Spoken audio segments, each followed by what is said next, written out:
जय जगन्नाथ आपण समस्त को मोर ये चैनल को स्वागत। आपण मानकु मो चैनल रे ताଳ पोड़ पिठा एवं क्षीर पोड़ पिठार रेसिपी दे सारी। आसतु आज आम रज स्पेशल कखारूर पोड़ पिठा बनइबा। यह खाइबाई बहुत टेस्टी। आपण के बनई नथिबे ना? आसतु थरे मो प्रोसेस रे एक कखारूर पोड़ पिठा बनइबा। पिठाटी बहुत सॉफ्ट मध्य होइथाय एवं टेस्टी मध्य। जहाँ को कखारू भल न लगे मो प्रोसेस से थरे यही पिठा बनातु, देखिए आपण मानकर कखारू फेवरेट हो।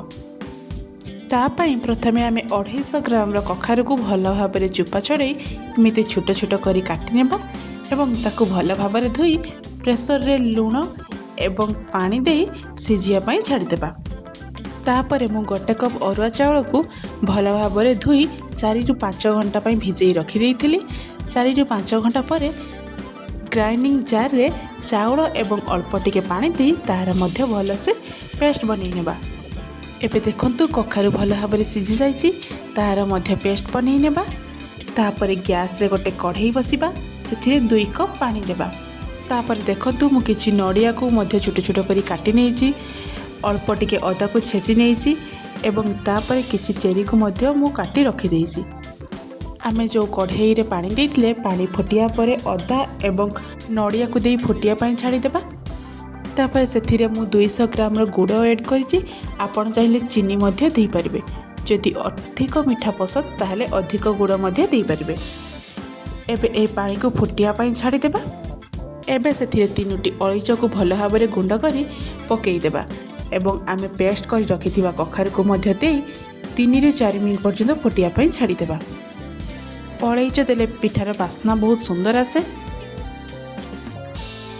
एबे देखंतु कखारू हमर भल भाव में फुटिलानी।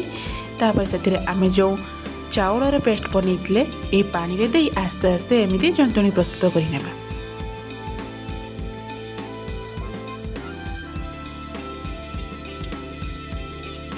गैस रो फ्लेम को आमे लो रे रखिबा। एबे देखंतु केते सुंदर भाबे जंतुणी हमर आस्ते आस्ते प्रस्तुत होई जाउची। तापर से स्वाद अनुसार लुण देबा। मन रखिथिबे कखारू सिझिबारे मध्य आमे लुण देइचे।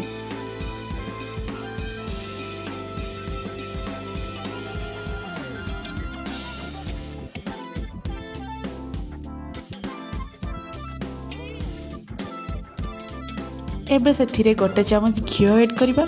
घी देले पोड़ पिठाटी बहुत सुंदर बास्ना करे। एबे सब को भल भाव में गोलई देबा। देखंतु केते सुंदर भाव जंतुणी प्रस्तुत हो जाउजी।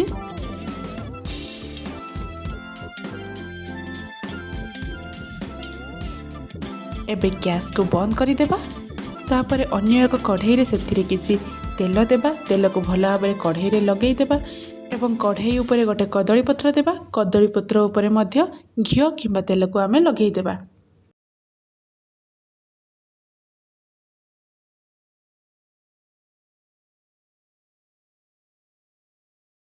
एबे कदली पत्र ऊपर जंतुणी को देई देबा।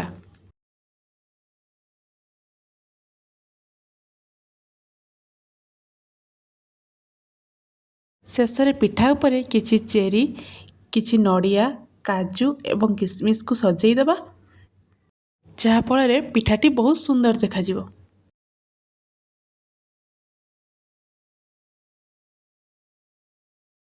जदि आपण मानंको आजिर मोर ये वीडियो भल लगी तेबे मो चैनल को लाइक शेयर सब्सक्राइब करने को जमा भी भूलिबेनी।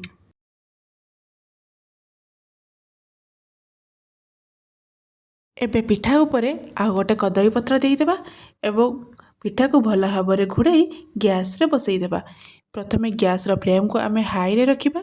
5 मिनिट पर गैस रो फ्लेम को आमे लो रे रखी 40 ରୁ 50 मिनिट पर्यंत छाड़ी देबा। 40 मिनिट पर देखंतु पिठाटी केते सुंदर हो जाइछि। ठंडा हैला पर ताकू आमे गोटे प्लेट को बाहर करिबा एवं एमिति छोट छोट पीस करी काटी देबा। आपण मानको मोर रेसिपी केमिति लागिला मते कमेंट रे निश्चय जणाइबे एवं ए वर्ष रजरे एमिति थरे पोड़ पिठा निश्चय बनइबे एवं फैमिली सह एंजॉय करिवे। Thank you.